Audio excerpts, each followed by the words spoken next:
I got slapped by my daughter-in-law because I burned the turkey on Thanksgiving.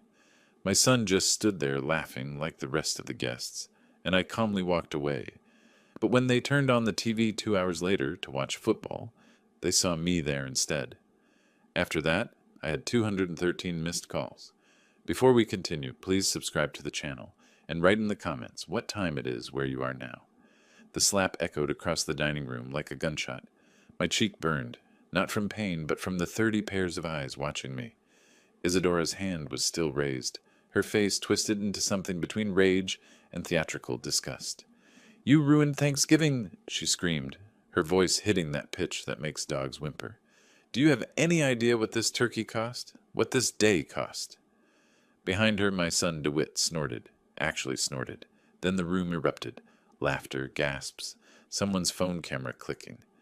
I stood there, 68 years old, tasting blood where I'd bit my tongue, looking at the turkey that had betrayed me. Golden brown on the outside, raw and pink on the inside, just like my relationship with my son, apparently. 6 hours earlier, I'd pulled that bird from my oven. Perfect. Golden. The thermometer read 165 degrees in 3 different spots. My mother's recipe, followed to the letter. Like scripture. Now pink juice pooled on Isadora's white tablecloth. "This is going on TikTok," someone said. I touched my cheek, tasted copper, made eye contact with each laughing guest. Tech bros in Patagonia vests, influencers with ring lights practically growing from their skulls, Isadora's mother Velma smirking into her wine glass. My gaze settled on DeWitt. He looked away. "I followed the recipe. Exactly," I said. "You followed nothing." Isadora's diamond ring caught the chandelier light. 4 carats. I should send her a thank you card. That rock probably added $50 to the value of the assault. "Mom, it's okay. We have sides." DeWitt couldn't stop giggling. "It's not okay." Isadora gestured at the decorations, the place settings, the Instagram-ready tablescape that probably cost more than my mortgage payment. "Well?" Velma set down her glass. "Someone needed to do it." "Did she just—" a guest whispered. "I got it on video." I turned toward the kitchen. The crowd parted. Moses at the Red Sea, except everyone was filming instead of fleeing. "Dad, come on. Don't be so sensitive. It's just—" I stopped. Turned back. "Just what, son?" "It's just turkey. We can order pizza." More laughter rippled through his tech company colleagues. The room smelled like expensive candles and humiliation. I walked out. My 18 Accord sat in the circular driveway, boxed in by a Tesla and a BMW. I popped the trunk. My vintage Panasonic video camera sat there in its case, brought along to film family memories. The irony tasted better than Isadora's catered appetizers. I clicked it on, filmed the house exterior, panned to my reflection in the car window. My cheek was already swelling. The camera's red recording light blinked steadily. November 28th, 2024. Thanksgiving. I kept my voice level. Cost a turkey, $87. Cost to my son's respect, apparently less than that. The drive home took 30 minutes through Austin's Tarrytown neighborhood to my Hyde Park bungalow. Traffic was light. Everyone else was still eating, still laughing, still being family. My phone started buzzing around Lamar Boulevard. DeWitt. "Dad, where did you go?" DeWitt. "Dad?" DeWitt. "She didn't mean it." I didn't respond, just drove. The city lights blurred past. Fancy restaurants, closed shops. The Austin skyline doing its best impression of somewhere important. At a red light, another text came through. Hosea. "Happy Thanksgiving, Dad. How's dinner?" My daughter. 35 years old, marine biologist, living in Portland doing actual meaningful work. Unlike her brother, who'd asked me for $30,000 last year for an investment opportunity, that vanished faster than my respect for him. The light changed. I drove. Home looked smaller than when I'd left that morning. My workshop garage sat dark. I pulled in, killed the engine, sat in silence. 47 missed calls now. I grabbed the camera and went inside. My garage workshop smelled like oil and old electronics. 17 vintage cameras lined the shelves. Bolex, Arriflex, ancient Panasonics, even a Bell & Howell from 1956. 30 years producing reality television bought me these. Each one a story. Each one a memory of when I mattered. I set up my laptop, opened YouTube. Behind the Scenes TX. 430,000 subscribers. None of them knew my real name. None of them knew Orville Hughes, retired Austin producer, recently slapped by his daughter-in-law. They just knew my voice, my insights, my behind-the-scenes breakdowns of reality TV production techniques. But they were about to know more. I opened a new document, typed 6 words, documentary, when family becomes reality, TV. My phone buzzed again. I ignored it. The footage from DeWitt's driveway loaded onto my screen. My swollen cheek, my split lip, my reflection catching the last sunlight. I created a new private video, titled it Season Finale, Episode 1, The Slap. My finger hovered over Publish. Not yet. This needed proper editing, proper pacing, proper build-up. 30 years producing reality television taught me exactly how to make people care about a villain's downfall. I just never thought the villains would be my own blood. I pulled out my phone, scrolled to a contact I hadn't called in 5 years. DeWalt Richardson, KVUE News. My old colleague from our public access days, back when Austin had a soul and journalists had spines. He answered on the second ring. Orville? Jesus, is that you? I heard about. Someone posted a video. Are you okay? I'm fine, DeWalt. Actually, I'm better than fine. I have a story for you. A story? The kind that makes careers. The kind that goes viral. The kind where the old guy doesn't just roll over and die. Silence stretched. Then I'm listening. Not on the phone? Coffee tomorrow morning? Mozart's? 7 a.m.? That early? I smiled at my reflection in the computer monitor, my swollen cheek, my split lip. My eyes suddenly looked younger than they had in years. DeWalt, my friend, this is television. We start shooting at dawn. My phone was buzzing like a chainsaw trying to cut concrete. 6 a.m. Friday morning. Sunlight stabbed through my bedroom window. I grabbed my phone. 47 missed calls. The first text was from Hosea with a link. I clicked it. TikTok.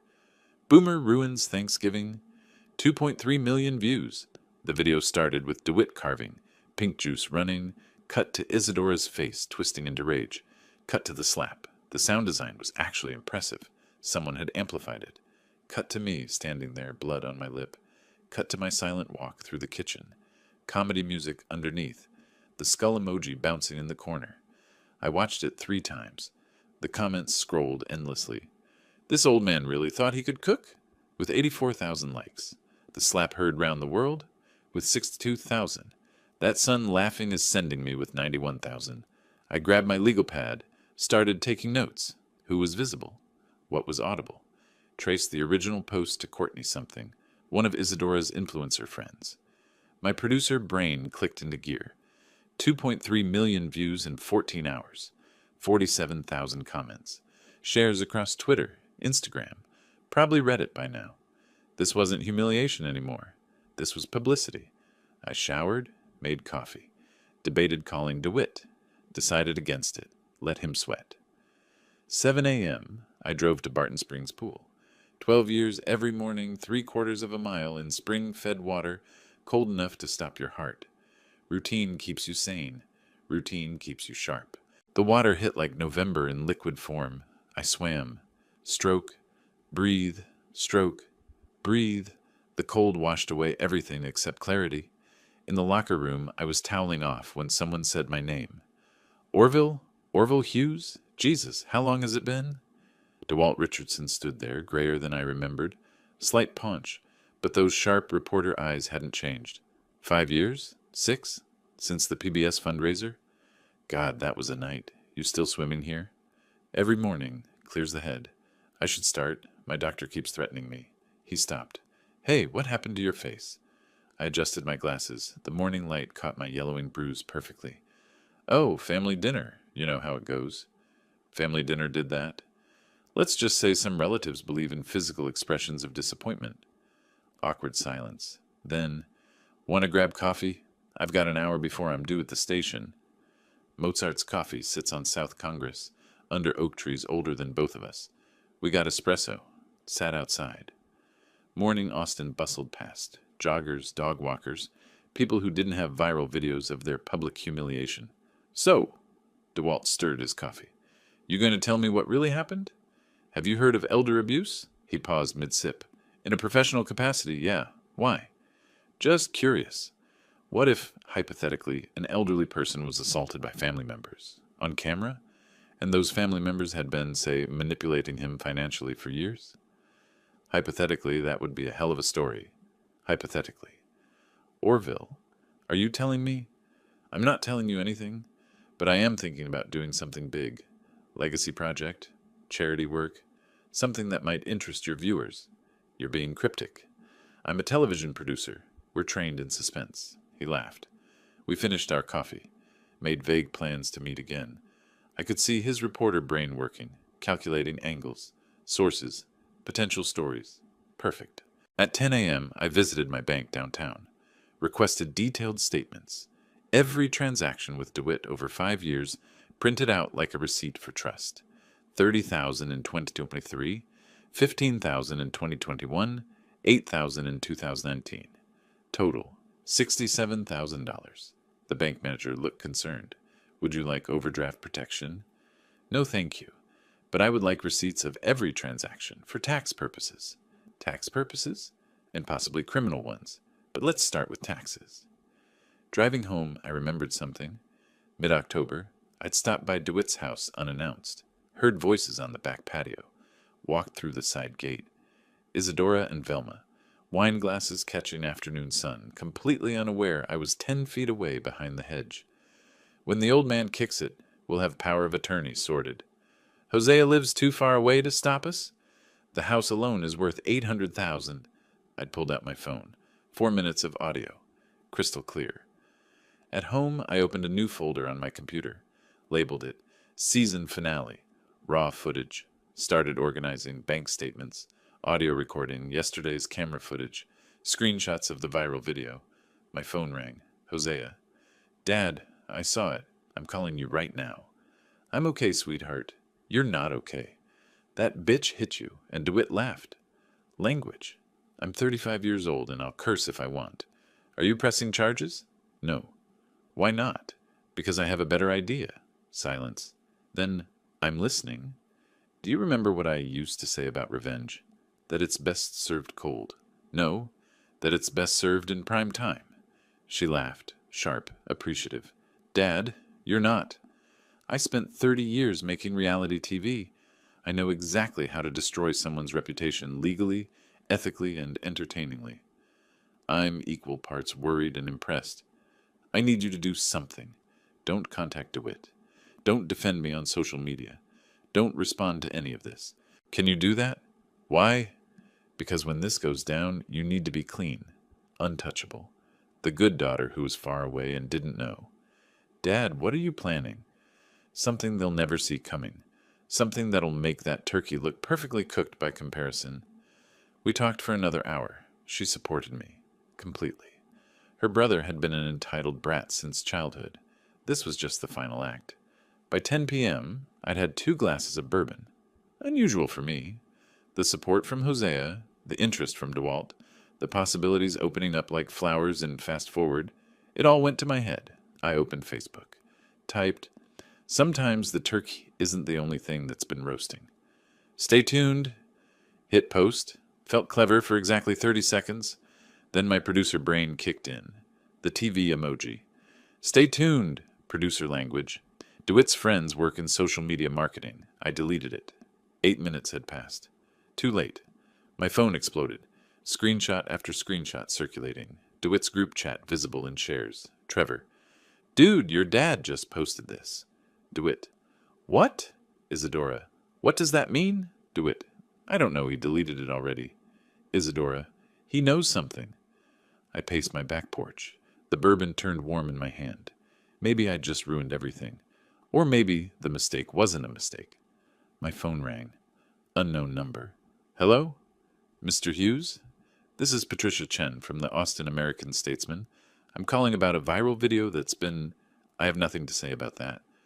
I understand, but I've been doing research into your son's company. There are some interesting financial records that are publicly available, and I wondered if you'd like to comment on... I sat up. What financial records? Well, it seems DeWitt Hughes's employer filed for bankruptcy protection last week.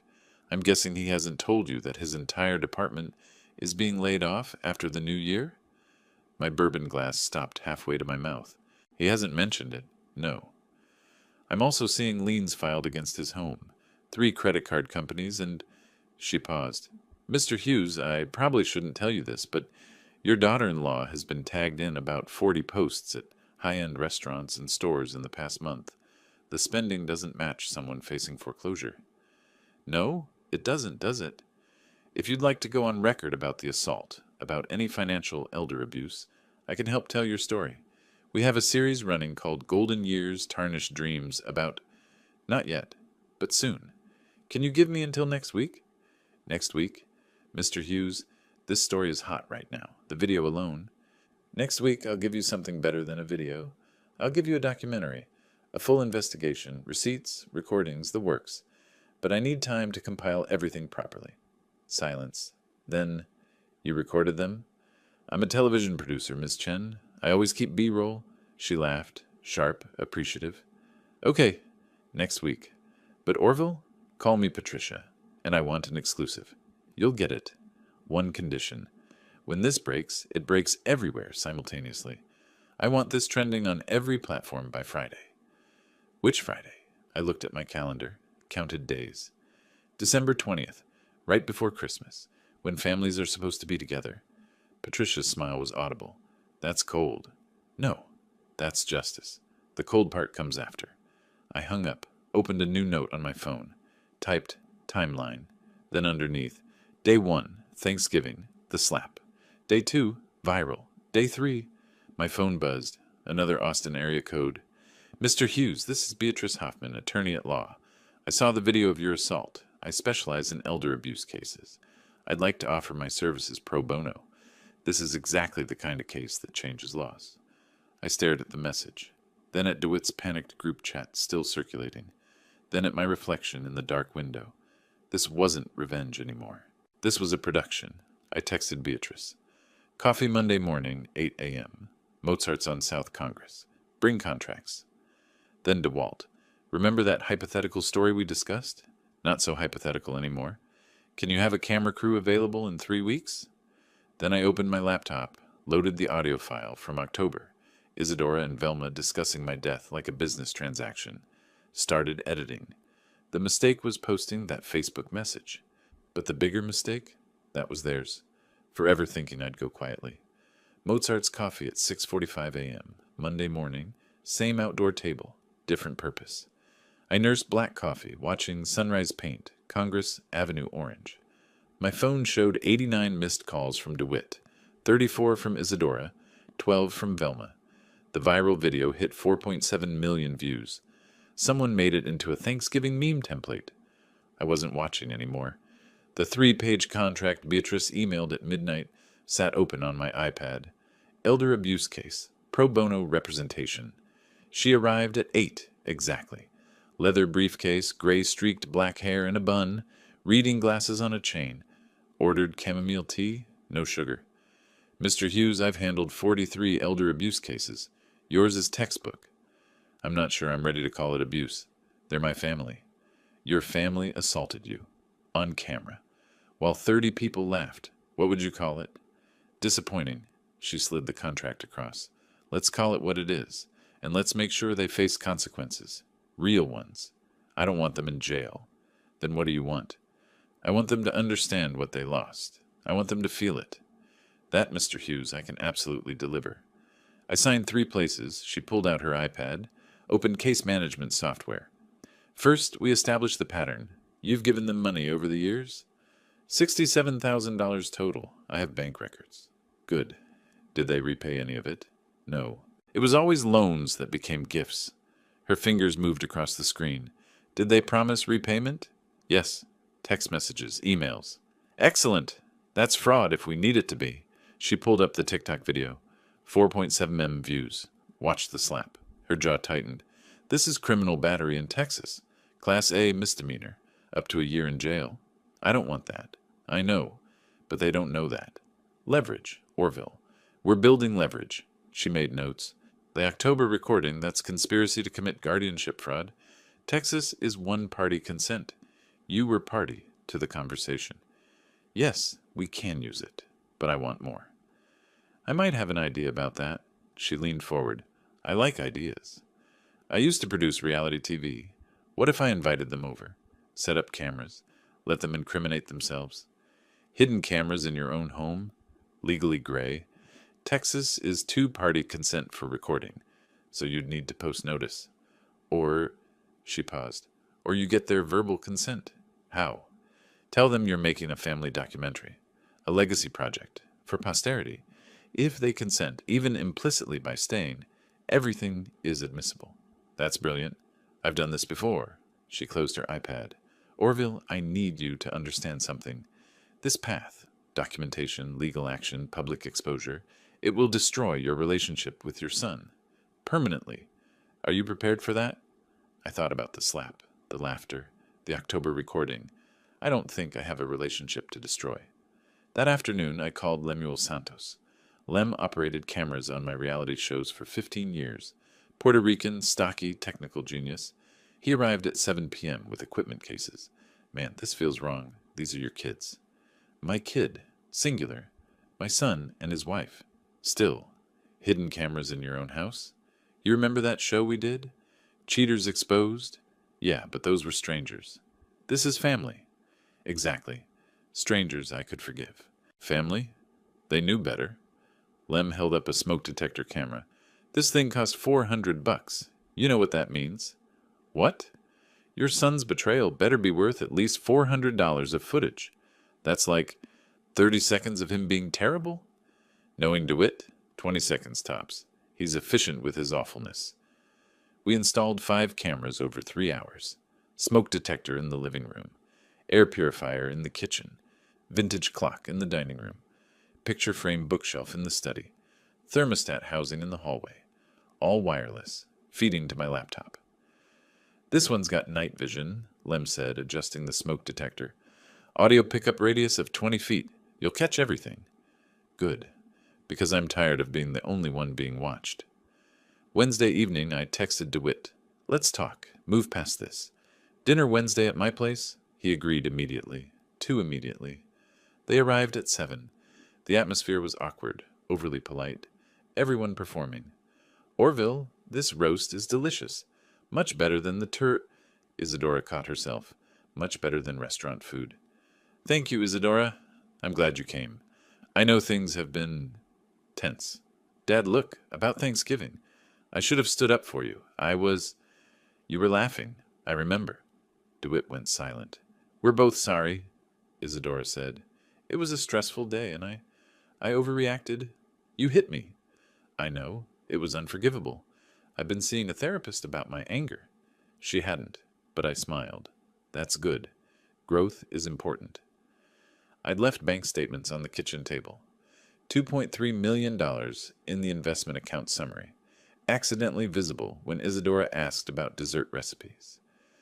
Let me just grab the recipe card, I said, heading to the bathroom. Through the wireless mic still clipped to my shirt, I heard them whisper, Did you see those bank statements? Not now. 2.3 million. And he's living in this tiny house? He's frugal. Always has been. He's hoarding. While we're drowning. This is ridiculous. We need to talk to Marcus again, the lawyer, about the competency thing. Long pause. Yeah. Okay. I flushed the toilet, washed my hands. The microphone buzzed with electronic feedback. I walked back out. Dad, seriously, what is that sound? DeWitt's face showed suspicion. Is something wrong with your hearing aid? My heart jumped. Oh, yes. New one. Still adjusting the settings. The audiologist said there might be feedback. You never mentioned getting a hearing aid. You never asked how I was doing. DeWitt asks about you all the time, Isadora said. Does he?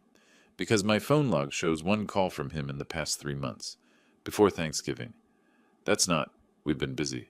Of course, I understand. Would anyone like dessert? They left at 9:30, all smiles and promises to do this again soon. Lem came over at 10. We reviewed footage until past midnight, frame by frame, every whisper, every furtive glance, and then we got to the study. Wait, Lem said. Go back. What's he doing? I rewound. Watched DeWitt enter my study while Isadora kept me distracted, asking about dessert recipes. watched him open my desk drawer, pull out my will. My hands went cold. He read it quickly, professionally, like he'd been looking for it. Then he photographed every page. 6 pages. 6 photos. Methodical. Efficient.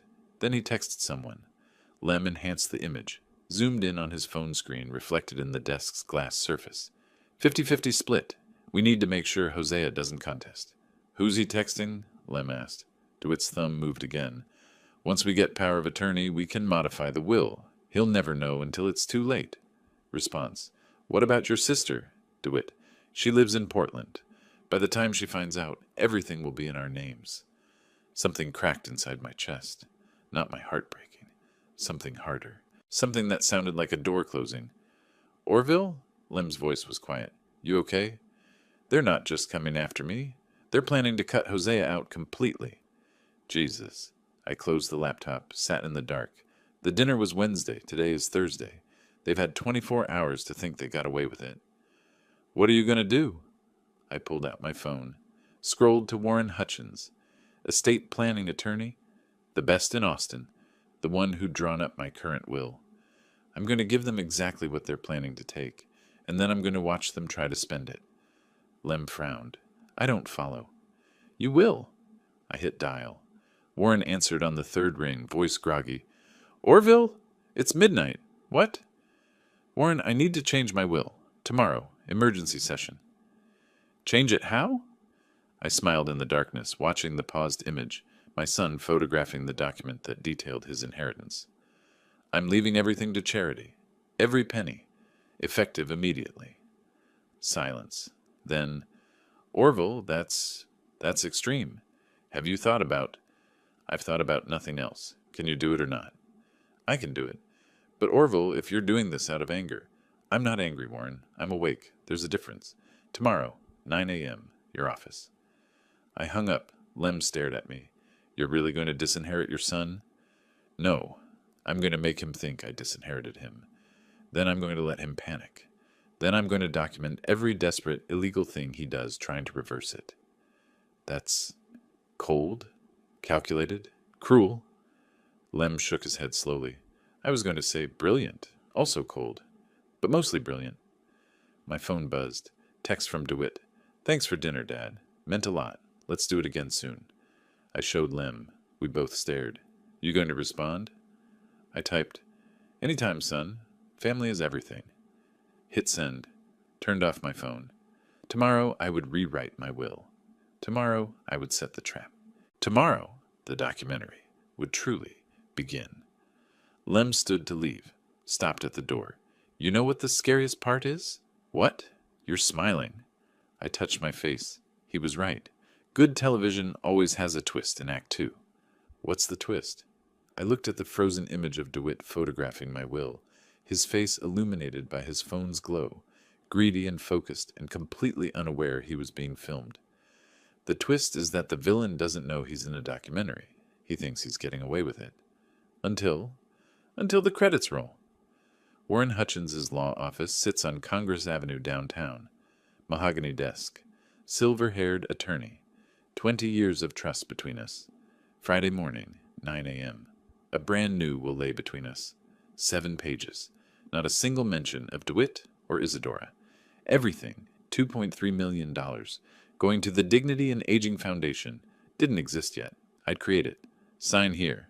Initial here. Warren slid the document across. And Orville, are you absolutely certain? Never been more certain of anything. I signed without hesitation. This is irrevocable, Orville.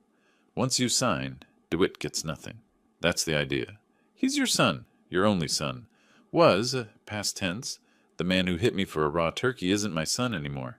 She hit you. DeWitt just laughed. He did worse. He stood there and let it happen. In my world, that's called complicity.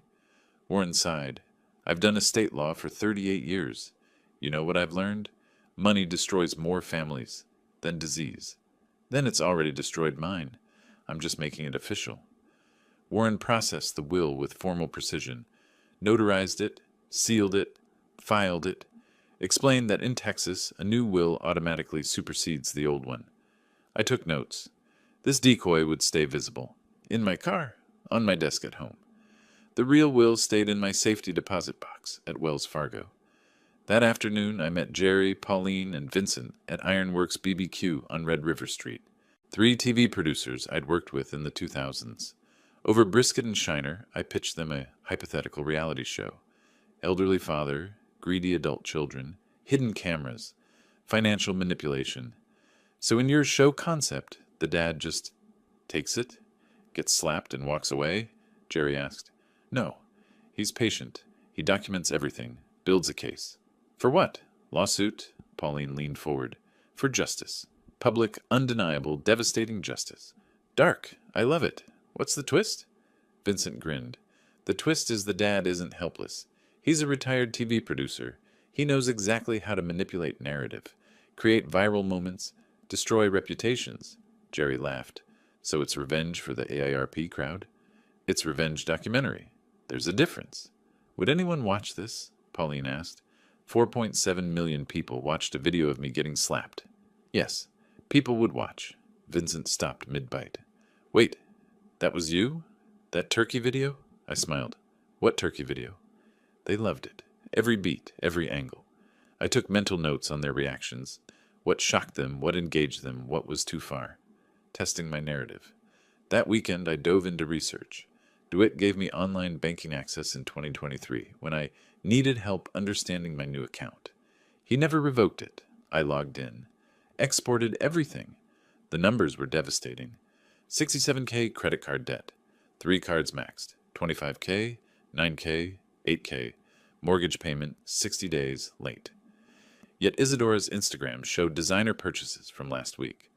I organized 1,047 transactions in a spreadsheet, highlighted every transfer from me to DeWitt in yellow, 30K 2023, 15K 2021, 12K 2020, 8K 2019, 2K 2018.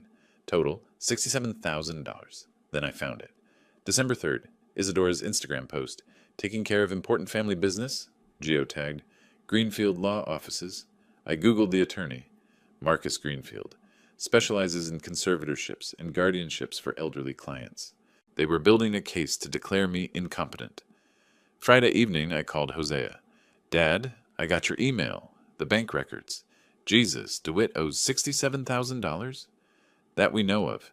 Credit cards he hasn't told me about, possibly. And he's been asking you for money while maxing out his cards? Yes. And Isadora's been buying Gucci bags. I want to kill them. Get in line. But Hosea, I need you to do something harder than killing them. What? Nothing. I need you to do absolutely nothing. Don't call DeWitt. Don't defend me online. Don't engage. Why? Because when this goes public, and it will, you need to be innocent. You need to be the daughter who was far away, who didn't know, who couldn't stop it. Dad, that sounds like I'm planning something big. Yes, I am. Pause. I don't need his half of the inheritance. You know that, right? I know. That's why you're getting it. Sunday morning, DeWitt dropped by unannounced. Hey, Dad. Sorry to drop by. Our trimmer broken. No problem. It's in the garage. Help yourself. He walked to the garage, passing my car. The decoy will sat on the passenger seat. Window down. Cover page perfectly visible in bright sunlight. Last will and testament. Orville H. Hughes, December 6th, 2024.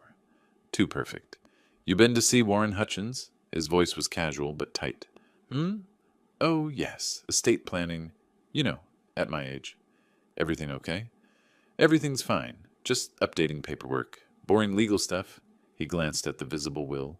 Right. Boring. How's Isadora? Good, great. She's really sorry about Thanksgiving. I'm sure she is. He grabbed the trimmer, eager to leave. Thanks for this. I'll bring it back tomorrow. No rush. Family helps family, right? He paused at that phrase. Right, yeah. After he left, I reviewed the garage camera footage, watched his face as he spotted the will. His eyes flicked to it, then to me, then back. Calculation, not panic. Suspicion. I'd staged it too obviously. The window perfectly positioned, the document perfectly angled. It looked staged. DeWitt saw through it. That night, I sat alone in my living room. Evidence covered my coffee table. Bank statements, screenshots, audio files. I pulled up old photos on my phone. DeWitt's graduation from UT Austin in 2010. Computer science degree. I'd been so proud. Threw a party. Gave a toast about my son being smarter than I ever was. Young DeWitt's face. Hopeful. Ambitious. Not yet hardened by failure and debt and Isadora's influence. When did you change? My finger hovered over his contact. I could call. Could say, I saw you looking at documents. Let's talk about this. Let's fix this. Could give him one more chance. My phone buzzed. Unknown number. Your son is asking friends how to contest a will. Thought you should know. Emma. I stared at the message, then at the photo of young DeWitt, then at the bank statements showing $67,000 in exploitation. I deleted the photo, made myself bourbon. I didn't change him. I just finally saw him clearly. Sunday evening, Beatrice called.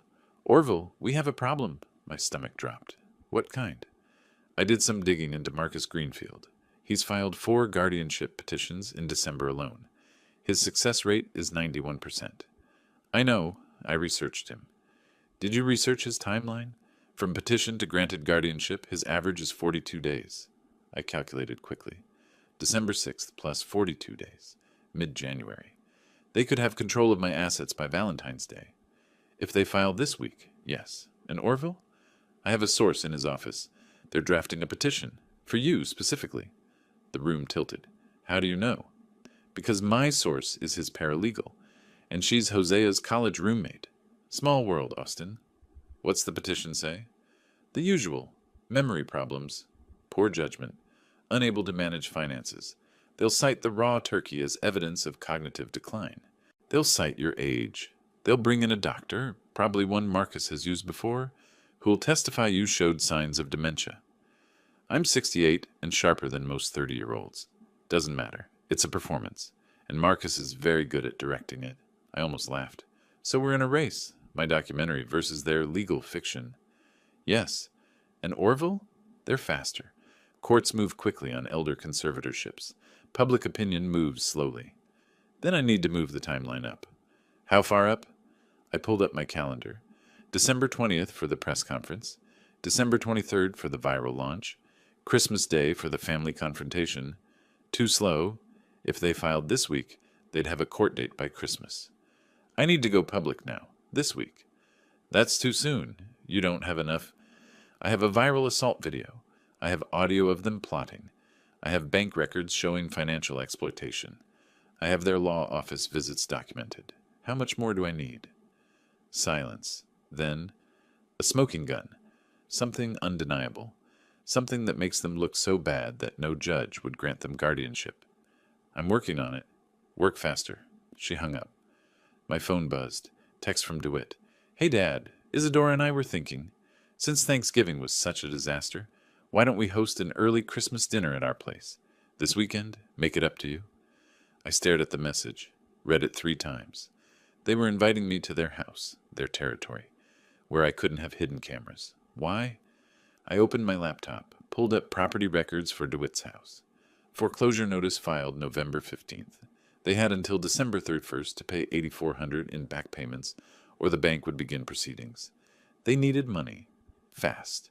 Or, and this made more sense with the guardianship petition, they needed me to do something on camera at their house that they could use as evidence of incompetence. It was a trap. But traps work both ways. I texted back. That would be lovely. What can I bring? DeWitt. Just yourself, Dad. We'll handle everything. The same phrase he'd used before asking for the $30,000 loan. I opened a new text. To Lem. Can you make a camera small enough to fit in my watch? I need it by Saturday. Lem. James Bond style. Me. Better. Reality TV style. They'll never see it coming. Lem. 1 spy watch. Coming up. This is getting fun. Me. For you, maybe. For them? I looked at the calendar. December 14th. 8 days away. 8 days to prepare. 8 days to get them to destroy themselves on camera in their own home. I called Beatrice back. I've got your smoking gun. What is it? Dinner and a show. Orville, I don't... They invited me to their house. December 14th. They're going to try to get evidence of my incompetence. Probably have me sign something. And you're going to walk into that? I'm going to run into it. With cameras they'll never see. And I'm going to let them hang themselves. Long pause. You're either brilliant or insane? I produced reality TV for 30 years. I'm definitely both. What do you need from me? A notary. Someone who can come to their house and verify that any document they try to make me sign is done under duress. I might know someone. And Beatrice? Whatever happens at that dinner, I need you to file a preemptive motion the next day. Something that blocks their guardianship petition before it goes to court. On what grounds? On the grounds that the plaintiff is about to be exposed for elder abuse, financial exploitation, and conspiracy to commit fraud. The video evidence will be attached. The evidence you don't have yet. The evidence I will have by December 15th. I hung up and pulled out my notebook. Season finale. Crossed out December 20th, press conference. Wrote December 14th, dinner at DeWitt's, climax. Then underneath, December 15th, everything goes public. Act 2 was ending. Act 3 was about to begin. And this time, the villain wouldn't see the cameras until it was far, far too late. KVUE News Studios, Saturday, December 28th, 1:47 p.m. The green room smelled like stale coffee and nerves. DeWalt paced beside me, wireless mic pack clipped to his belt, going over the plan for the third time. You're sure about this? I adjusted my tie, the same one from my retirement party in 2019. Checked my reflection. The bruise had faded to yellow, but stage makeup brought it back. Angry, fresh, perfect. More sure than I've been about anything. My phone showed 2 texts from DeWitt. Dad, where are you? And we're about to start the game. Wish you were here. Cowboys pregame coverage. They'd be settling in right about now. Beer, nachos, living room, KVUE on for sports commentary. I silenced my phone. A production assistant knocked. Mr. Hughes, we're ready for you. I stood, smoothed my jacket. DeWalt whispered, This is going to be one hell of a broadcast. He had no idea. The studio lights hit hot and bright. Camera 1, camera 2. The teleprompter I wouldn't need. I'd memorized every word. DeWalt settled into his anchor chair, signaled the director. 3, 2, 1. Today we have Orville Hughes, a 30-year veteran of television production who's making an extraordinary announcement. I began calmly. Talked about elderly dignity, family responsibility, then pivoted. I'm creating the Dignity and Aging Foundation with my entire life savings, $2.3 million, because I've experienced firsthand what happens when families fail their elders. Turned to camera, showed documents, bank statements, attorney letters, family violence on Thanksgiving, touched my makeup-enhanced bruise. 30 witnesses. Someone filmed it. I'm sure you've seen it. My voice never wavered. That's what made it devastating. The calmness, the clarity. No hysteria. Just facts delivered like weather reports. 7 minutes. That's all it took. I hope my family's watching. I hope they understand that dignity has a price, and sometimes that price is everything. Cut to commercial. DeWalt exhaled. Jesus, Orville. How was it? Devastating. Absolutely devastating. Perfect. 15 miles away, DeWitt and Isadora's living room. They'd just turned on KVUE. 2:15 p.m. Pre-game coverage, except... That's your father, Isadora said. DeWitt, that's your father. On TV. DeWitt's beer stopped halfway to his mouth. What is he? On screen, I mentioned my life savings. $2.3 million. To charity. His entire what? Isadora's voice hit that pitch. DeWitt, did he say? Shut up. Let me listen. But she couldn't shut up, watching her future evaporate on live television. Family violence, I said on screen. He's talking about me. He's talking about me on live TV. He didn't say your name. Everyone knows. The video. Everyone saw the video. DeWitt's phone rang, then Isadora's, then both. Then they didn't stop. By 2:23 p.m., 6 minutes after the broadcast ended, they had 47 missed calls. Text messages flooded like a biblical plague. Dude, is this about you? OMG, that was your Thanksgiving? We need to talk Monday morning. DeWitt's boss. What is happening? Call me now. Velma. Elder abuser. Unknown number. Karma's a bitch. Unknown number. Isadora's phone slipped from her hand. Hit the floor. She didn't pick it up. DeWitt just stared at his screen. Call log showing 47 entries in 6 minutes. Then 48, 49, 50. This can't be happening, Isadora whispered. But it was. YouTube had the clip by 3 p.m. TikTok by 4 p.m. with 200K views. By 6 p.m., someone connected it to the original turkey slap. Both videos circulating together. Perfect before and after narrative. DeWitt tried calling me 38 times. Voicemail, voicemail, voicemail. I watched from my study. Lem had set up a monitor showing DeWitt's call attempts in real time. We'd cloned his phone data weeks ago. Probably illegal. Definitely satisfying. It's like watching a slot machine, Lem said. Except instead of winning money, he's losing his mind. That's dark, Lem. You literally just destroyed your son on live television. Fair point. Call attempt 54. Voicemail. You going to answer eventually? Not until he's had 6 full hours to panic. 6 hours is the magic number. Any less, they're still hoping for mercy. 6 hours, they start making mistakes. By 8 p.m., they'd stopped calling, started strategizing. Velma had arrived. I could see her car in their driveway, via the neighborhood security camera network. Public access, completely legal. That's when I answered. Dad. Finally. What the hell were you thinking? I was thinking about dignity. Were you? You just went on live TV and... I went on live TV and announced a charitable foundation. What's the problem? You know what the problem is. You made it sound like... Like what? I never mentioned your name. Everyone knows it's us. My phone hasn't stopped ringing. Isadora is screaming in the background. Beautiful, really. She's having a breakdown. That's unfortunate. Unfortunate? Dad, you just gave away $2.3 million.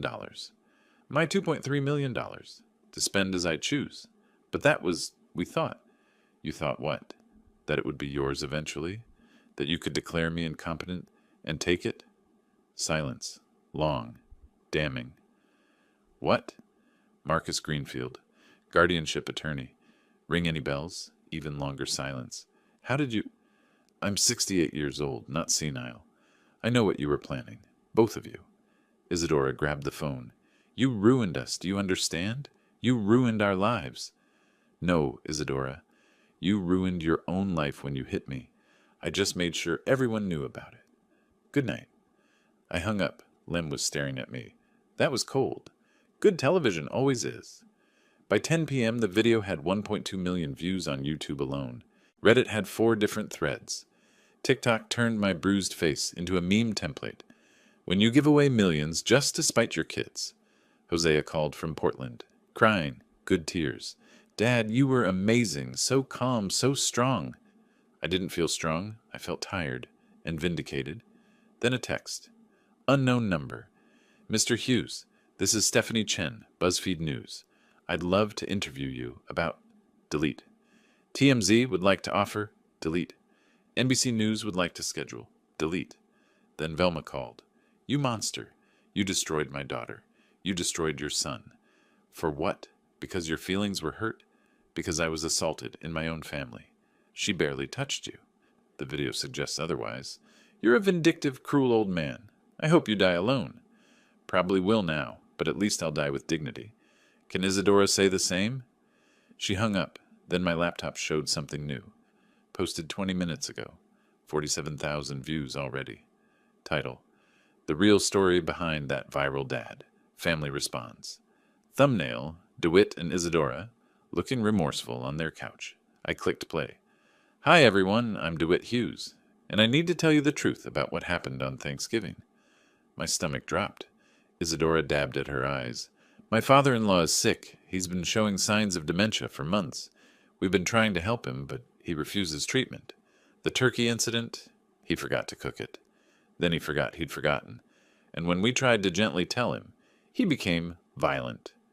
Complete lie. Provable lie. But a good lie. DeWitt. The video everyone saw. It's been edited. What you didn't see was my father throwing dishes, shouting, scaring the kids at dinner. My wife was trying to calm him down when he lunged at her. She defended herself. There were no kids at dinner. I didn't throw anything. But it was strategic. Effective. Isadora. We love him. We're trying to get him help. But instead of accepting help, he's lashing out. Giving away his life savings to hurt us. It's elder self-abuse, and it breaks our hearts. The video ended with a plea. If you know someone suffering from dementia, please help them get treatment. Comments rolled in. Oh wow, This changes everything. The old man does seem confused. Those kids look genuinely hurt. I sat back, hands shaking slightly. They'd counterattacked. Faster than I expected. Smarter than I expected. My phone rang. Beatrice, please tell me you're seeing this. I'm seeing it. This is bad, Orville. They just flipped the narrative. You're not the victim anymore. You're the confused elderly man who needs help. I know. Do you have proof? Real proof? I thought about the dinner footage. Isadora photographing my bank statements. DeWitt rifling through my desk. Their whispered conversations. I have proof, but I was saving it. For what? For the perfect moment. Orville, there is no perfect moment anymore. They just changed the game. You release your evidence now, or you lose the war. I looked at their video, at the sympathetic comments multiplying, at my carefully planned timeline falling apart. Monday morning, I said. 9 a.m., press conference. But this time we don't just tell them what happened. We show them. Show them what? Everything. Sunday morning. I hadn't slept. My study looked like a war room. Coffee cups everywhere. Laptop showing Lem's rough cut of the evidence. 10 minutes and 43 seconds. Devastating footage. Isadora photographing my bank statements. DeWitt rifling through my desk. Their whispered conversations about my money. The October recording of them discussing my death like a business transaction. But DeWitt and Isadora's response video had 340,000 views now. Comments turning sympathetic. Proof doesn't matter if no one believes it. I texted Beatrice. Mozart's? 8 a.m.? Her response, already there. Bring the footage. By Sunday afternoon, the combined story hit 8.1 million views across platforms, but split 4.7 m on my side, 3.4 m on theirs. Reddit was divided. Twitter was a battlefield. The story was trending number 3 nationally, dignity in aging, but framed as complicated family dispute, rather than clear-cut elder abuse. Monday morning, 9:17 a.m. DeWitt's phone rang, his boss. We can't have this association. The company's getting calls. Our clients are uncomfortable. We're putting you on unpaid leave pending investigation. DeWitt stood in his kitchen, coffee halfway made. I haven't done anything illegal. You're a PR liability. This is about optics. 4 minutes. That's how long it took to end his career. He hung up. Told Isadora, I just lost my job. She was reading emails. I just lost my income too. 3 sponsors. Gone. We no longer feel your personal brand aligns with our values. They stared at each other. Rent due in 3 days. Mortgage 90 days late. Maybe $3,000 in checking. Their phones had become instruments of torture. Every buzz another bad news notification. At 11 a.m., my second press conference aired. This time, not just me talking. Video evidence. Cameras watching Isadora photograph documents. Audio playing their whispered conversations. Did you see those bank statements? 2.3 million? We need to talk to Marcus again about the competency thing. DeWalt asked the necessary question. And you recorded this? How? Security cameras in my own home, which I'm legally entitled to have. But did they know they were being recorded? I hesitated. Just a second. No. That hesitation would haunt me. An hour later, Marcus Greenfield was on TV. This is textbook illegal surveillance.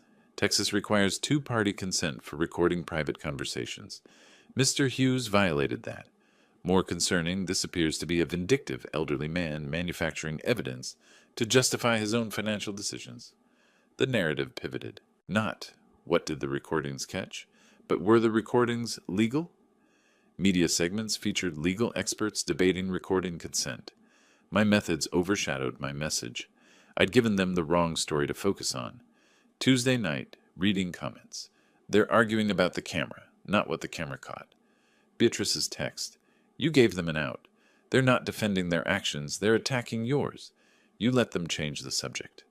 Wednesday, DeWitt and Isadora released their apology video. It was coached, rehearsed, desperate. Lem and I watched from my study. This is the worst apology I've ever seen, Lem said, and I worked on a show where someone apologized for eating their roommate's pet turtle. The turtle thing was genuine remorse. The turtle was an accident. This is calculated damage control. On screen, Isadora dabbed at dry eyes. DeWitt read from notes. Somewhere, a PR manager was crying into his $5,000 retainer. You know what the funniest part is? I said. What? They paid someone to make them look this bad. That's not free incompetence. That's premium artisanal incompetence. By Thursday evening, the video had 240K views, 91% dislike ratio. The comments were merciless. This is more fake than a reality show. They hired a PR person, LOL. The dad was right. But their counter-narrative was working elsewhere. Extended family had started posting. Concerned relatives, sharing troubling patterns about my controlling behavior. Thursday afternoon, DeWitt and Isadora's kitchen, 3:47 p.m. They hadn't spoken properly in 2 days. DeWitt sleeping on the couch. Isadora locked in the bedroom. First eviction warning had arrived. Mortgage company sent another letter. They owed Brent Wallace $5,000. DeWitt came in for coffee. Isadora was scrolling comments on their apology video. They're calling us sociopaths. Yeah. Your father destroyed us. Yeah. And you're just okay with that? He turned. What do you want me to say? That I'm thrilled? I want you to do something. Like what? Hit him? Oh, wait. You already tried that. Isadora threw her phone. It cracked against the wall. Stop blaming me for everything. Everything is because of you. If I hadn't what? Reacted to his disrespect. Because you hit him, Isadora. On camera. That's not complicated. He was ruining Thanksgiving. He made a mistake. People make mistakes. You don't assault them for it. I barely touched him. There's a video. 4.7 million people watched you barely touch him. Her face crumbled. So it's all my fault. The job. The money. The house. All me. That's not... Look, we both made mistakes. No, you said it. This is because of me. Isadora. And you know what the worst part is? He was right to hate us. We were planning to screw him over. The guardianship thing, your idea, remember? It was your mother's idea? That you agreed to, so don't stand there acting like you're innocent. Velma walked in. I heard shouting. Out! They both yelled. First thing they'd agreed on in days. Isadora sat down, head in hands. We're going to lose everything. I know. The house, our reputation, each other probably. DeWitt didn't deny it. Just stood there looking at his wife and seeing a stranger. Maybe we deserve this. What? Maybe we did this to ourselves? Maybe he's not the villain? Don't you dare. I'm just saying, what if we're watching the wrong story? Are you seriously taking his side? I'm not taking anyone's side. I'm just tired. Tired of fighting? Tired of lying? Tired of pretending we didn't do exactly what he says we did? He ruined us. We ruined ourselves. He just made sure everyone watched.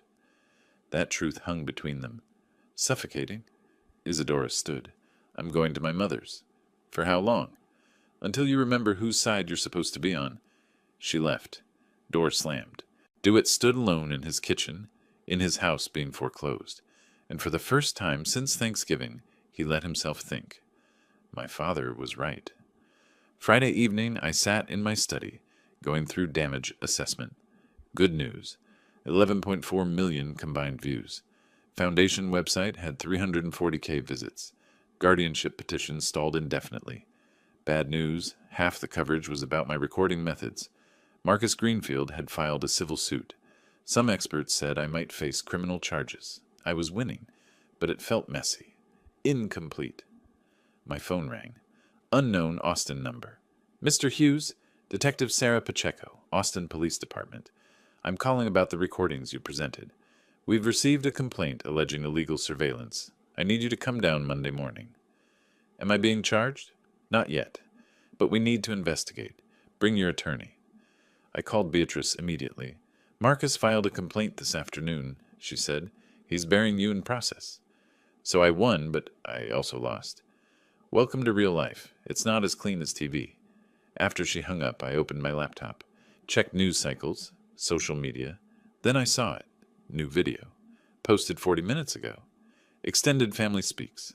The truth about Orville Hughes. Thumbnail, Velma, Isadora's aunt. DeWitt's cousin, some friend. Velma in a lawyer's office. Orville Hughes is not the victim he pretends to be. For years he's been controlling, manipulative, emotionally abusive. Complete lies, delivered convincingly. Comments were sympathetic. Wait, so there's a history? The old man does seem obsessed.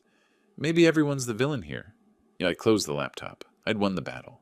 Money protected, guardianship blocked, their lives in ruins. But I hadn't won the war. My phone buzzed. Beatrice, did you see the family video? Me. Yes. Beatrice, we need to respond. They're building evidence that you're the abuser. Me. How? Beatrice, the same way you've been responding. With proof. Me. I'm running out of moves. Beatrice, then we make new ones. We're in endgame now. Next steps have to be perfect. One new email. Subject. Your foundation. Major donor interested. I opened it. Mr. Hughes, my name is Patricia Nguyen. I'm a producer for 60 Minutes. We'd like to do a feature segment on your foundation and your family situation. Full editorial control would remain with us, but we'd like to tell your complete story. Would you be interested? I stared at the email. 60 Minutes. National television, 20 million viewers. Legacy media, the kind that actually changes narratives. I typed, when can we meet? Hit send. My phone rang immediately. Beatrice, tell me you didn't just agree to 60 Minutes without consulting me. How did you... She CC'd me. Orville, this is huge. This is national. If you do this interview, there's no taking it back. I know. They'll interview everyone. This becomes the definitive record. I know. And if you mess it up, you lose everything. Then I won't mess it up. Silence. Then, you want this. More than anything. Why? I thought about the slap, the laughter. My son photographing my will. 30 years producing reality television. I spent 3 decades showing the world other people's family drama. Maybe it's time they saw mine. That's not a good reason. It's the only reason I have. Long sigh. Okay. Monday police station. Monday afternoon we prep for 60 Minutes. But Orville? After this, we're done. This is the finale. We tell the story. We let America decide. We move on. Deal? Deal. I mean it. Last act. I looked around my study. Evidence files. Viral screenshots. Documentation of betrayal and destruction. Last act, I agreed. But as I hung up, I thought, in television, the last act is always the most dramatic. And I'd been producing television for 30 years. I knew exactly how to make an audience remember an ending. Beatrice's office, mid-February. 2nd floor, Congress Avenue. Austin's February chill kept most people indoors. Inside, heating hummed, while Beatrice slid a thick document across her desk. Petition for emergency guardianship and conservatorship. Filed by Velma Taylor. Filed 3 days ago. Court date, March 12th. Less than 4 weeks away. My hands shook, reading it. Petitioner alleges respondent Orville Hughes exhibits signs of severe cognitive decline, paranoid delusions, self-harm through financial recklessness, and poses a danger to himself. They're saying I'm crazy, Beatrice nodded, and they hired Gregory Pemberton to argue it. He's won 89% of his guardianship cases. Orville, this is serious. If he convinces a judge you're incompetent, Velma becomes your guardian. She controls everything, your money, your house, your medical decisions, everything. I didn't sleep for 2 days. Researched guardianship abuse online. Horrifying stories. Competent elderly people losing all rights because family wanted their assets. Then February 18th, Facebook message from someone I hadn't thought about in 7 years. Theodora Merchant, DeWitt's first wife. Mr. Hughes, I saw what's happening with DeWitt and Isadora. I have information you need. Can we meet? I'm in Austin this week. We met at Kirby Lane Cafe on Guadalupe. Theodora was 42 now. Professional hospital administration. She brought a folder. I should have said something years ago, but I was trying to move on, trying not to be bitter. The folder contained financial records from DeWitt's first marriage, hidden income, secret credit cards, emails between DeWitt and Isadora from 2015. They were having an affair while he was still married, planning their upgrade, and texts from October 2024. Once we have control of his accounts, I'll file for divorce. You keep the Austin house, I take half the cash. We both walk away set for life. DeWitt's response, won't he contest it?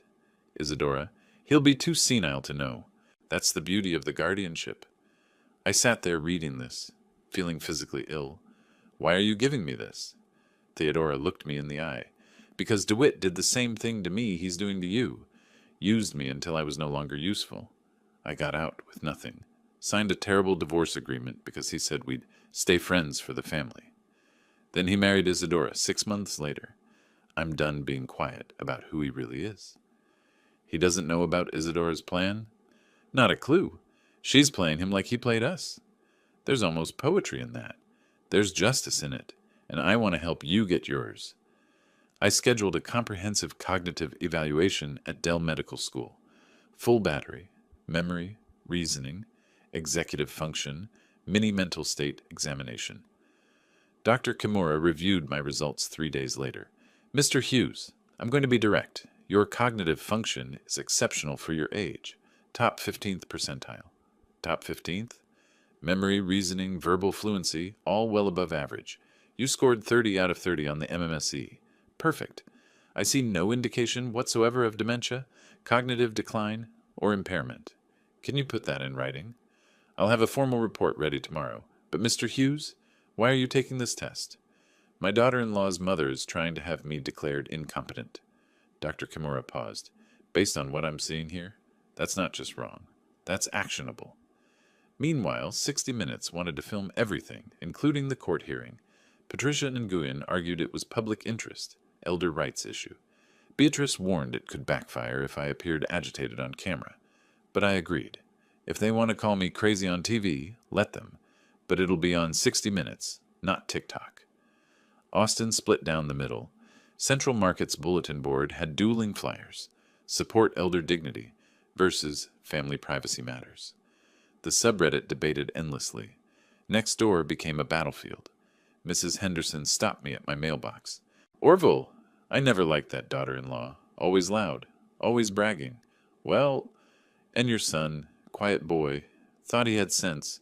My grandson saw the video, he's 19, said it's not very cash money. I don't know what that means, but it sounded bad. I nodded seriously. Very not cash money. Pemberton's deposition came next week. He was aggressive, confident. Mr. Hughes, you gave away your entire life savings. Can you explain the rationale? Charitable giving. It's common. $2.3 million, all of it, that's reckless. It's my money to spend as I choose. And the hidden cameras? You recorded your son without consent. Security cameras in my own home. Perfectly legal. Do you think it's normal to surveil your own family? I think it's normal to protect yourself from people who want to steal from you. Alleged theft. You have no proof. I slid Theodora's folder across. Actually, I have extensive proof. Bank records, recordings, documentation spanning 5 years. Would you like to review it, or should I save it for the judge? He flustered. That won't be necessary. Late February, 2 a.m., my kitchen, whiskey I wasn't drinking, on my laptop, split screen. Left, home video from 1995, DeWitt's 10th birthday, me pushing him on a backyard swing. Both laughing. Right, courthouse filing schedule. Hearing re, petition for guardianship, March 12th, 2025. 30 years between these images. My hand hovered over my phone. DeWitt's contact. I could call, could say, let's stop this. My finger touched the screen when my email pinged. Theodora, wanted you to see this before tomorrow. Video attachment. Ring doorbell footage from March 2016. DeWitt on her porch. DeWitt's voice. You're being unreasonable, Theo. I'm trying to be fair, but if you fight me, I'll make sure everyone knows you're crazy. I have emails from your therapist. You've been unstable. Fight me, and that becomes public. Theodora crying, You're threatening me? DeWitt, I'm warning you. Take the deal or lose everything and your reputation. I closed the laptop, removed my finger from DeWitt's contact. The doubt passed. Some people can't be saved. March 10th, the judge's clerk called. Judge Yu would like to see all parties in chambers tomorrow morning. 9 a.m. Informal meeting before the hearing. That night, couldn't sleep. At 2 a.m. my phone buzzed. Unknown number. Dad, it's me, DeWitt. Changed my number. Can we talk before tomorrow, please? First contact in months. First please in years. I typed, Why now? DeWitt. Because I saw Theodora's name on the witness list. Because I know what she probably told you. Because I need you to understand my side before court. Me. Your side? You're trying to have me declared incompetent? DeWitt. That's not me. That's Velma. I didn't want this. Me. But you're allowing it. DeWitt. What choice do I have? You destroyed my life, my job, my reputation. You gave away my inheritance. Me. Your inheritance? It was my money. DeWitt. You know what I mean? You did this to hurt me. Admit it. I stared at that message. Not, I'm sorry. Just, you hurt me. I typed, you're right, I did. And tomorrow, I'm going to finish the job. DeWitt. Dad, please, I'm begging you. Drop the 60 Minutes thing. Let's settle this. I'll drop the guardianship if you... Me. If I what? Give you money? DeWitt. If you forgive me? First time he'd asked. Maybe first time in his life. My fingers hovered. Hosea's words. You already lost him. You're just now admitting it. Theodora's video. I'll make sure everyone knows you're crazy. I typed, forgiveness is earned. You haven't even started paying the tab. DeWitt. What do you want from me? Me. The truth. In court.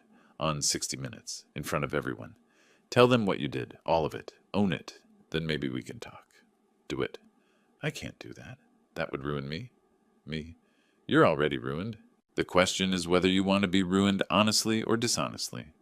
3 dots appeared and disappeared. Finally, see you in court. At 5 a.m., I gave up on sleep. Email from Lem. Subject, you'll want to see this. Video attachment. Security footage dated March 9th. Parking garage. DeWitt and Isadora. She's yelling, gesturing. He's slumped, defeated. Then she shoves him. Hard. He stumbles. She drives away. DeWitt sits against the car, head in hands, shoulders shaking. Lem called. After she left, he sat there 20 minutes, then punched his own car. 3 times. Dented the door. I watched my son destroyed, alone, violent with despair. This was winning. Theodora texted, ready for tomorrow? Me. As ready as I'll ever be. Theodora. I'm bringing everything. He's going to hate me. Me. He already hates us both. Theodora. Then we might as well give him a good reason. March 11th, 8:47 a.m. Outside Judge Yu's chambers. 4th floor, Travis County Courthouse. Wooden bench. Beatrice reviewing notes beside me. Across the hallway, Pemberton, Velma, and, surprisingly, both DeWitt and Isadora, sitting 3 feet apart, not looking at each other. DeWitt's suit wrinkled. Isadora's makeup couldn't hide the bags. The bailiff opened the door. Judge Yu will see you now. Inside, Judge Marianne Yu sat at her desk, reading glasses perched. No robe, just a blazer. Before we waste taxpayer money, she said without preamble, I want to understand if there's settlement possibility. Because I've reviewed both sides' evidence, and frankly, Mr. Pemberton, your petition is thin. I'm inclined to dismiss, but I'll hear you out. Pemberton cleared his throat. I interrupted. Your Honor, with respect, I'd like them to hear something first. The door opened. Theodora walked in. DeWitt's face went white. What is she? Beatrice cut him off. Theodora Merchant, Mr. Hughes's former daughter-in-law, has relevant testimony. Judge Yu leaned forward.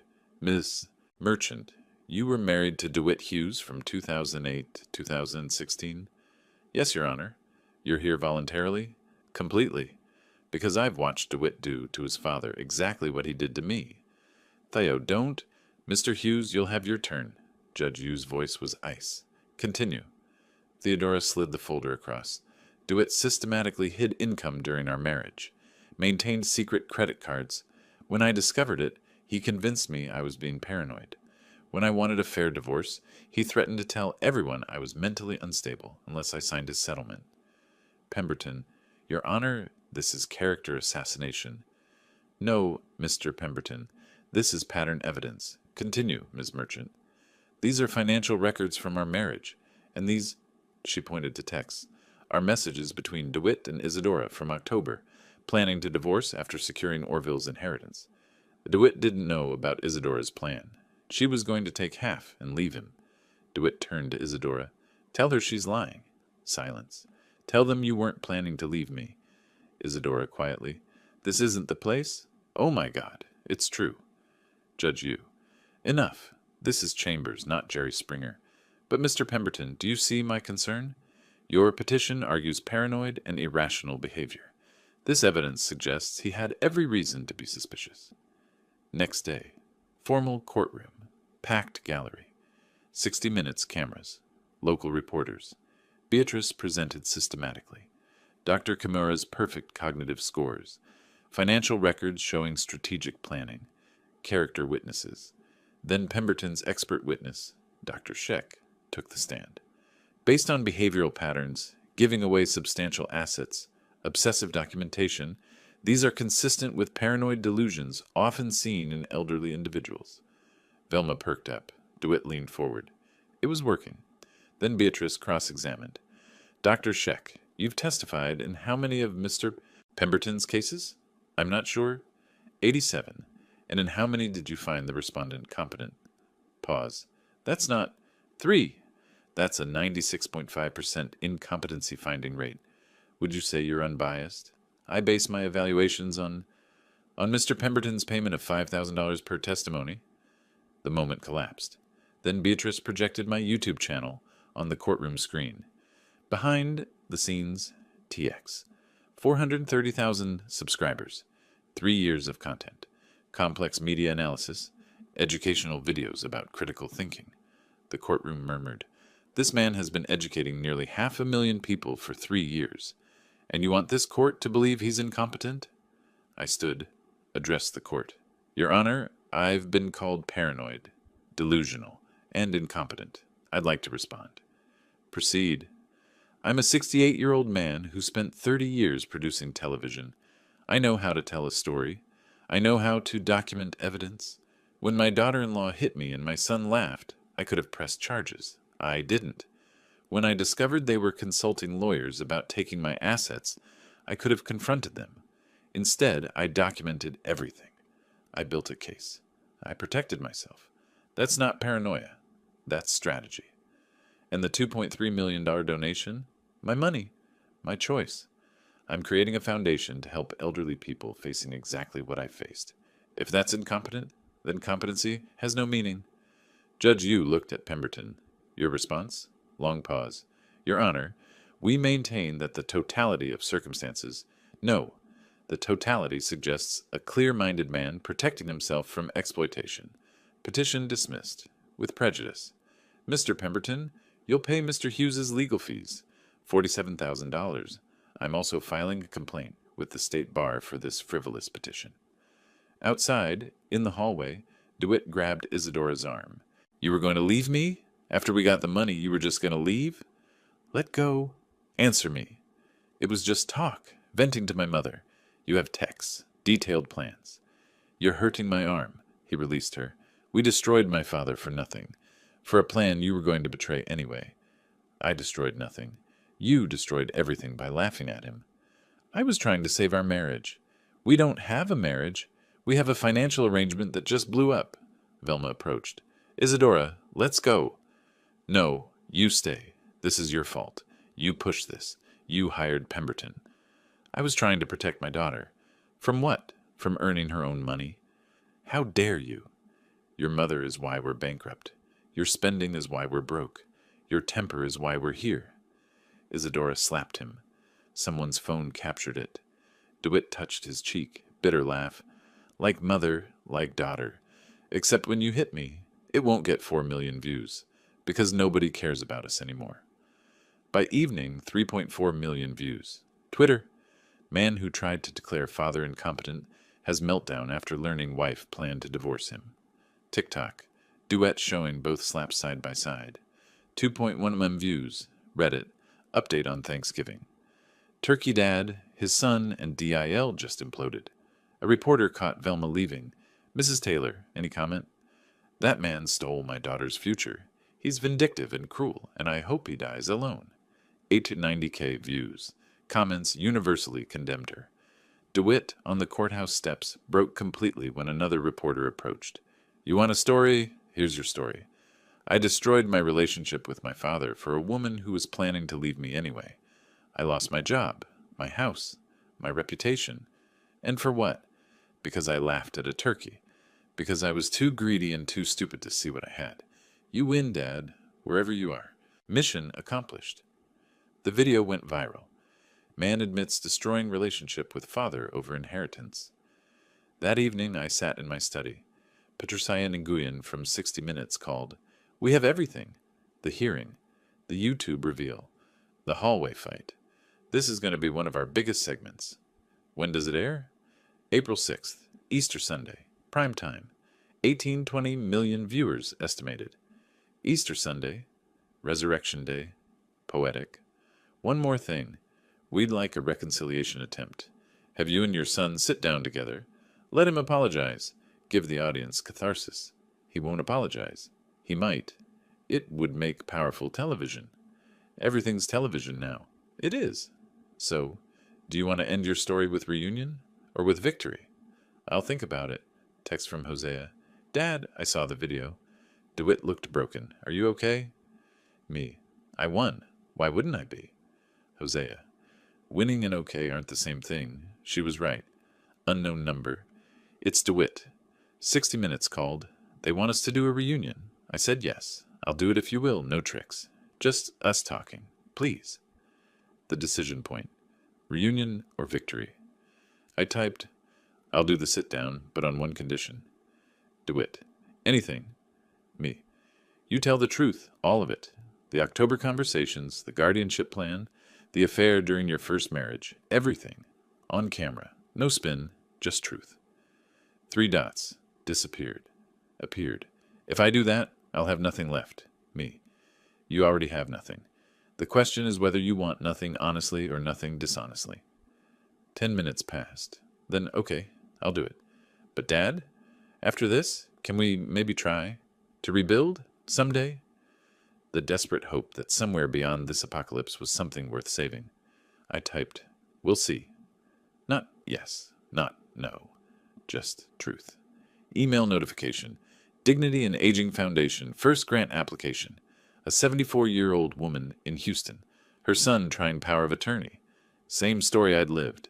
I hit reply, application approved. You're not alone anymore. Whatever happened Easter Sunday, this foundation was real. This help was real. DeWitt had taken my peace, my family, my illusions, but he'd given me purpose, the ability to turn pain into protection. Maybe that was enough. I opened a new document. What I'll say on 60 Minutes, notes, and began for the last time to write our story, the one that would end Easter Sunday, one way or another, mid-April, 3 weeks after the courthouse implosion. The 60 Minutes episode aired Easter Sunday to 19.2 million viewers. My interview, the courtroom footage, the hallway meltdown, everything. But the reconciliation segment never happened. DeWitt backed out 2 days before filming. I can't confess everything on national TV. I'm sorry. His absence was more damning than his presence could have been. Now it's late April. Austin's spring heat arriving early. I sat on my back porch with morning coffee, checking foundation emails. 47 new applications this week. My phone rang. DeWitt, first call in 2 weeks. Dad, can I come over face to face? Not on camera, just us. I looked at my coffee, at the morning light through my oak tree. When? Today. Now, please. He arrived at 3 p.m. in a 2012 Honda Civic. The BMW was repossessed. Walked up my driveway slowly, like approaching something dangerous. I met him at the door, shook his hand, formally. Business meeting, not reunion. We sat on the back porch, 2 mismatched chairs across a small table, 2 glasses of iced tea between us. Afternoon sun slanting through honeysuckle lattice, creating prison bar shadows across both our faces. DeWitt stared at his tea for 30 seconds. I don't know how to start this. The truth usually works. Long pause. I was a terrible son, not just at Thanksgiving. Years before. I looked at you and saw money, solutions to my problems. When you wouldn't just give it to me, I resented you.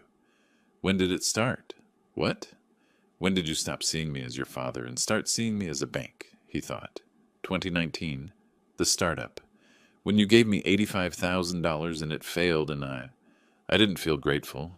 I felt entitled to more, like you owed me success. And Isadora? Made it worse. Or maybe I wanted her to. Easier to be greedy when someone's encouraging it. I pulled out a small notebook, started taking notes. He noticed. You're documenting this? Always. His face showed understanding. Trust was gone. I lost everything, Dad. My job, my house, my wife, everything. I know. You did this on purpose. You planned it. Yes. Was it worth it? Destroying your son? I paused. You destroyed yourself. I just made sure everyone watched. He started crying. Real tears, not performance. I know. I did. I wish I could go back. To before. To when I was 10 and you pushed me on the swing and everything was simple. We can't go back. Can we go forward? I don't know. We sat in silence, his ice melting, his shoulders shaking. Is there any path back? Any way I can earn your trust again? Honestly, I don't think so. Not ever. Trust isn't like a house fire. You can't rebuild it from ash. We had trust. You burned it. Now we have acknowledgement. Maybe that's enough. Acknowledgement? I acknowledge you're my son. I acknowledge you're sorry. I acknowledge you're trying. But I don't trust you. And I probably never will again. Quiet? That's fair? Is it? Because it doesn't feel fair. It feels sad. Can I ask you something? Yes. Are you happy? Now that you've won? Long pause. No. He reached into his pocket, pulled out an envelope, set it on the table. What's this?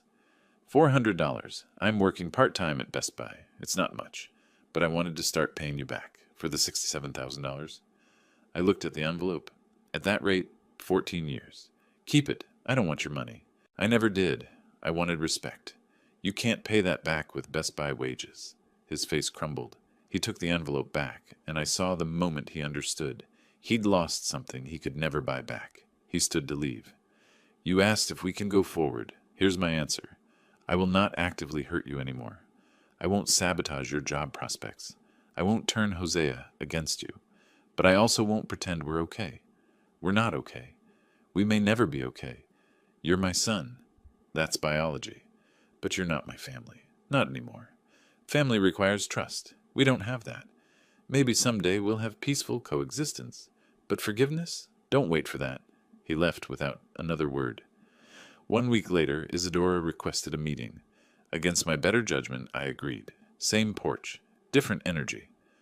Orville, I want to start by saying I'm deeply sorry for... Stop. I'm trying to apologize. You're trying to perform an apology. There's a difference. You've practiced this. Probably with a therapist. Hit the right notes.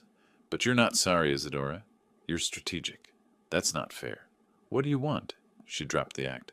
I want you to tell the judge I'm not a monster. The divorce settlement. DeWitt's trying to paint me as abusive. I need character witnesses. You want me to lie for you. I want you to be fair. Fair? You want fair? I stood. Leave. Now. Don't come back. You're not welcome in my home. And if you contact me again, I'll file a restraining order. You're as vindictive as they say. No, I'm done. There's a difference. After she left, I watched through the window. She sat in her car for 5 full minutes, hands on steering wheel, not moving, just sitting with whatever thoughts people have when they realize they've become exactly who they didn't want to be. That night, I called Hosea. How did it go? He apologized, really apologized. And I don't know what to do with it. Do you believe him? Yes. But sorry doesn't undo it. Sorry is just acknowledgement. Dad, can I say something you won't like? Always. Maybe acknowledgement is enough. Maybe you don't need to forgive him. Maybe you just let him exist on the periphery instead of completely exiled. Why would I do that? Because you're 68. He's 39. You've got maybe 20 years. He's got 40. And someday when you're gone, I'm going to have a brother I've never talked to because our father couldn't find it in himself to allow even distant peace. Long silence. That's manipulative. I learned from the best. I'm saying you don't have to forgive. But maybe you can coexist. Birthday texts. Annual coffee. Something that's not love, but isn't complete destruction either. I'll think about it. After we hung up, I sat alone on my porch, picked up my phone, scrolled to photos from 2010, DeWitt's graduation, young, hopeful, unmarried. My thumb hovered over delete. I didn't press it, just sat there holding my phone, looking at who my son used to be, realizing that person doesn't exist anymore. Maybe never did. This is what winning looks like when winning means losing anyway. Early June, Austin summer, triple digits by noon. I sat in my study editing footage. Not surveillance this time. Documentary footage. 3 weeks compiling everything. Thanksgiving video. Press conferences, courtroom proceedings. Creating my final episode. 45 minutes explaining without editorializing what happened. Just facts. Timeline. Evidence. Title. When Family Becomes Reality TV. My phone rang. DeWitt. Dad, I got a job. Junior developer at a startup. $52,000, but it's legitimate work. I wanted you to know. I closed my laptop. That's good, son. I'm glad. Silence. Then, I'm not calling for money. I just wanted you to know I'm trying. I know you are. Is that enough? I looked at my screen at the documentary timeline at our destruction playing out in clips. Ask me in a year. June 15th, I posted the documentary. Within a week, 2.1 million views. The comments, 15,000 the first day. Most supportive, some critical. I read them all, responded to none. DeWitt emailed after watching. I watched it, all 45 minutes. You didn't editorialize. You just showed what happened. That's somehow worse. I see it now. What I became. I waited 3 days to respond. Seeing it is the first step. What you do with that site determines everything else. Late June, Central Market. I turned a corner in produce. DeWitt coming the other direction, almost collision. Dad? DeWitt? I didn't know you shopped here. 20 years. Always have. Silence. Shoppers navigating around us. Your documentary has 2.1 million views. I know. The comments are brutal, but fair. I looked at my son. Gray hair spreading, weight loss, cheaper clothes, a man rebuilding from rubble. Are you doing okay? His eyes watered. That's the first time you've asked me that in 2 years. It's the first time I've meant it. I'm surviving. Therapy twice a week, SLAA meetings, SLAA, Sex and Love Addicts Anonymous. Turns out my relationship with people is as broken as my relationship with money. I almost smiled. I'm proud of you. Immediately wished I hadn't. Too much hope. His whole face changed. You are? For trying. For acknowledging. That's more than most people do. Is it enough? For what? For us. I adjusted my cart. There is no us? Not like before? But maybe there's parallel existence. You over there, me over here, occasionally intersecting in produce aisles. He laughed. Wet, emotional, breaking in the middle. I'll take it. At checkout, the cashier recognized me. You're that YouTube guy. My grandma loves you. She sent your foundation money. Tell her thank you. Your son's an idiot. But I read he's trying. Maybe that counts for something. I bagged my groceries. Maybe it does. By July, the Dignity and Aging Foundation had helped 23 people. I visited 3 personally. Saw my own story in their faces. Ruth, 74, hugged me at coffee. You saved my life. The foundation helped with legal fees. No, you gave me permission to fight back. Did it help you? Fighting back? Honestly, I don't know. Me neither. But at least we won. That's worth something. July 4th, Independence Day deliberately chosen. I posted my final video. Closing credits. 5 minutes. My face on camera. This is my last video about my family situation. I've told the story. You've formed your opinions. Now it's time to move forward. The foundation continues. My life continues. My family, whatever form it takes, continues. Thank you for listening. And remember, dignity isn't given. It's protected. Sometimes fiercely. 4.3 million views. I didn't check. Late July morning, Barton Springs Pool. I stood at the edge with my vintage Panasonic camera, the same one from Thanksgiving, filming sunrise over water. Last shot for a documentary addendum. I spoke to camera. Forgive? Possibly. Forget? Never. Trust? They lost that forever. But coexist? I'm trying. Turned off the camera, set it on my towel, dove into 68-degree water, gasping like every morning, swam, thought, surfaced. On the pool deck, my phone buzzed. Text from DeWitt. Good morning, Dad. I stared at it. Floated in cold water, sun warming my face. Passed behind me, future uncertain. Eventually swam to the edge. Picked up my phone, typed, Good morning, sent it. Put phone away, swam another lap. That afternoon, my phone rang. Unknown Texas number. Mr. Hughes, this is Representative Patricia Morrison, Texas House. The Guardianship Reform Bill, the one your case inspired, just passed committee. Full vote next month. We'd like you to testify. And Mr. Hughes, we're naming it after you. The Hughes Act. I sat in my study, surrounded by evidence files. My revenge became legislation. My pain became protection for thousands. I called Hosea. They're naming a law after me. I heard. How do you feel? Like maybe destruction can lead to construction after all. Dad? Yes? I'm proud of you. And for the first time in 8 months, I cried. Not from sadness. Not from victory. From the sheer overwhelming weight of transformation. Some days are good. Some days I wonder if it was worth it. Most days I just swim. The foundation is real. The help is real.